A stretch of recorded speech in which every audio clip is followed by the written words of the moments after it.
There are actually 6 different models that we manufacture.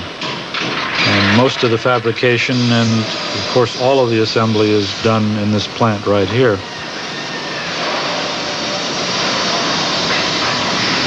And I feel, of course, that we make the standard of the industry.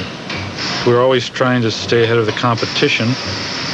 We're constantly studying the field, and we're not looking for ways to cut corners. We're looking for ways to improve the quality of our product.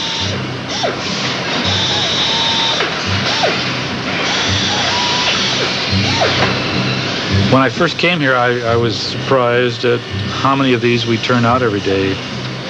And I felt that it was certainly unfortunate that so many people needed our product. The prospects are looking good. I'm sure we're in business for a long time to come. We're gearing up to meet the demands and satisfy those needs.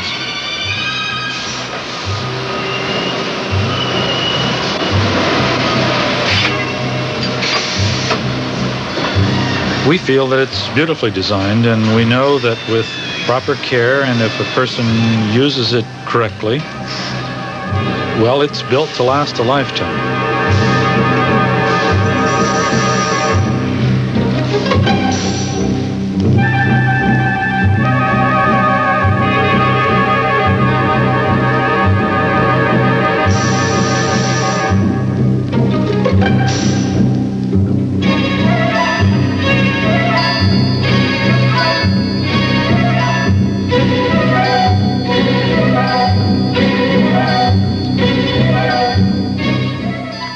That gentleman was talking about wheelchairs.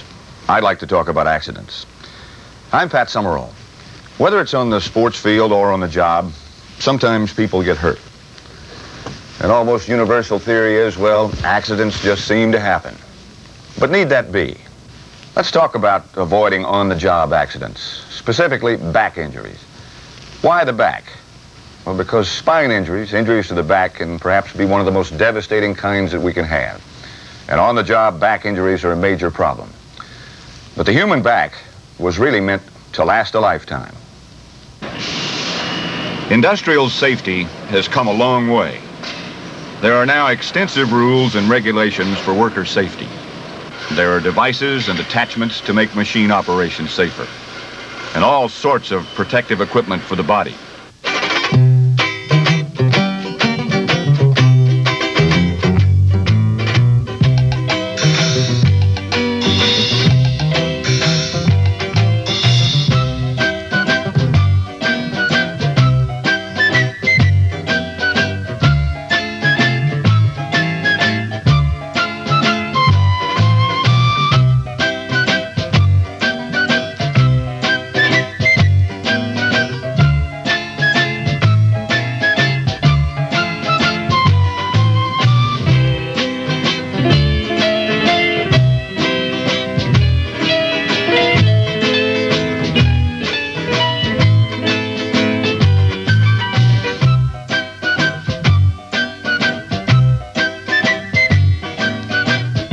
The government, equipment manufacturers, and employers can require and regulate. They can suggest, can insist, can do all sorts of things to protect the worker from injuries to virtually all parts of the body, except the back. Only you can protect your back from injury. This is not another lecture on how to lift things. You know the proper techniques already. But if you don't, maybe you should look at some material on this subject, because lack of safety knowledge and inadequate job skills do contribute to many accidents. But the people who study this sort of thing tell me that most accidents happen despite the fact that the worker already knows his job and also knows the basic safety rules. But what's even more important than knowing the safety rules? Let's hear what this person has to say.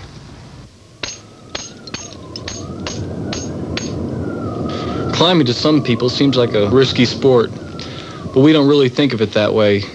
The attitude that all successful climbers have is one of safety first, an attitude of doing what we do safely and for the enjoyment of the sport is paramount as far as I'm concerned. I think the most important prerequisites to climbing are, before going out, reviewing all the safety procedures that I have learned, going over my equipment and making sure it's in shape, And I need to make sure that I've kept myself physically fit and have a good positive mental attitude also.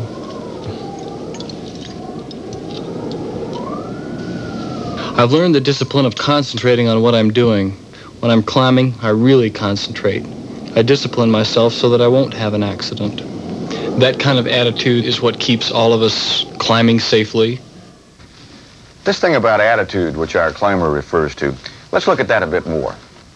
The people who make studies about safety are becoming more and more convinced that a person's attitude is the single most important factor in preventing accidents. Unfortunately, attitude is not like a piece of safety equipment, like a hard hat that you can just simply put on your head. A person must train himself to develop a positive attitude about his work and safe practices, much like an athlete about to enter an event. Get your head on straight before starting your job. From these files of actual accident reports, we've recreated some scenes about how accidents happen.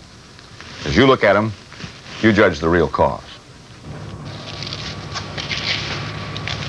Bob here works as a mechanic at this farm equipment dealer. The work is interesting to him, and he takes pride in his skills. If we call this a careless moment, we're not going to find the true cause of the accident.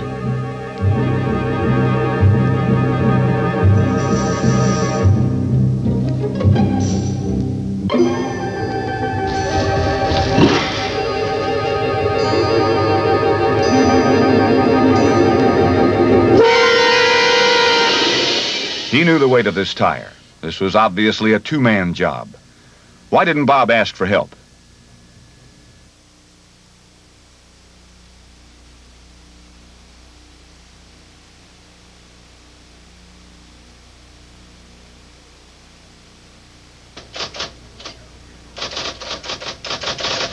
Now, what was Cheryl thinking here? Well, Cheryl is like all of us. At one time or another, we think we can get by with something we know is unsafe.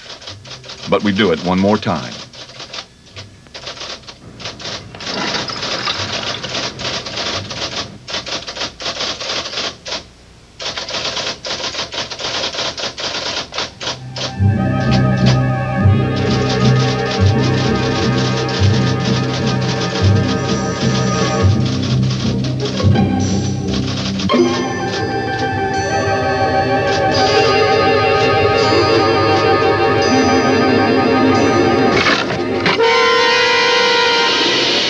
You see, it is our attitude about ourselves and our habits or procedures that we really need to improve.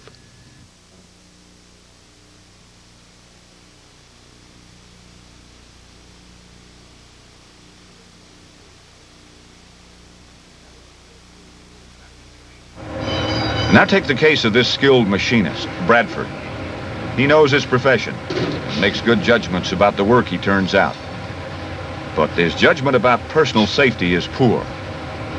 It didn't even enter his mind to consider the limits of his own strength or the weight of that container.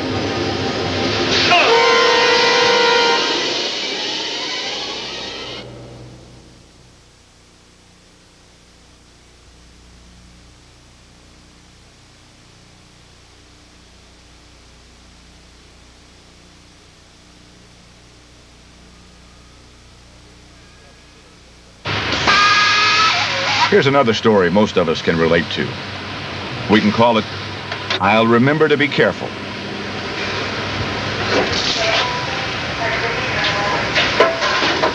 Now, Joe says to himself, I should take care of that right now. No, I'll get it later. I'll just remember to step over it for now.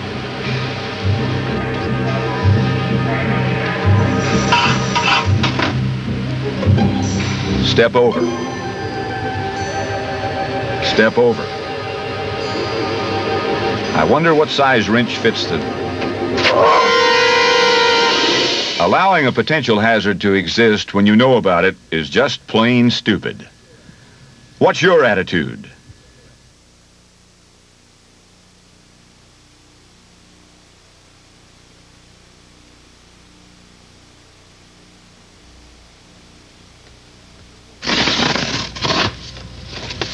This report on a shipping clerk named Pete doesn't go into all the details of his accident. It simply states that a box of heavy parts was being placed on a high shelf. The report includes medical information, but nothing about the girl he wanted to impress.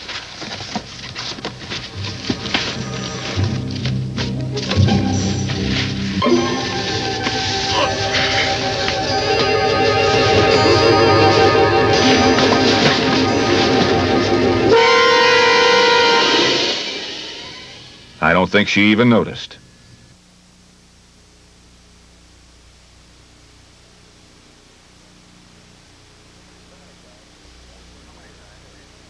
So many times these reports use the word careless, as though that explains everything. But remember the last time you had an accident, or a near accident. You probably passed it off as just a careless moment. But now substitute the word unthinking for the word careless.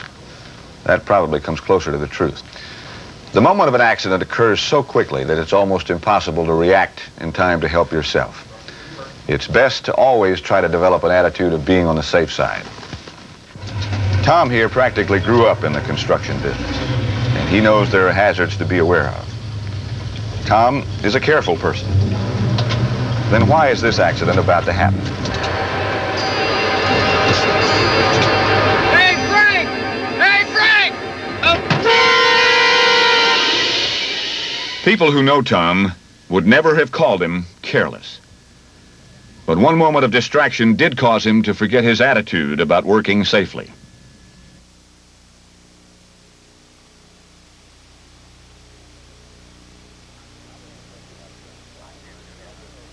I can't tell you how to do your job, but I do know this. Whatever you do, if you do it well, you are a professional. Being professional means doing it safely. So think about your work. You determine what might represent the hazards in your job. Your employer can furnish you with all kinds of safety equipment, but you have to provide the most important factor, and that is the proper attitude about safety. You see too many people that have back injuries, and we have some people here. I myself have from way back when I have my back hurt at one time, and it's just something you really have to watch out for. Back injuries, to my estimation is the most painful thing you can have. I've had it for years. It's a horrible experience to have to go through from the people that I have seen, and I don't want no part of it. If a guy messed up his back, he'd have to readjust his entire lifestyle in recreation, work, and everything. If you got something that's too heavy for you to lift, go get some help. It just makes good sense. One of the things about back injuries, how you lift things, if you're careful, and lift with your legs more than you do trying to use your back. A professional mechanic, he has this in the back of his mind. He doesn't, he knows better than take chances. Yeah, I would say 90% of the accidents that happen are really foolish when you stop to think about it. I think the most important thing is that each man be able to work in a safe shop, and that he'd be able to go home every night to his family the same way he came to work. These files are packed with the names of people just like you and me, victims of injuries that happened on the job. Each one of them tells a story of an individual who's been hurt, who has suffered loss of health, and who might have back problems for the rest of his life. And the sad part is, as we have seen, most of them could have been prevented. I heard this statement once, and I never forgot it.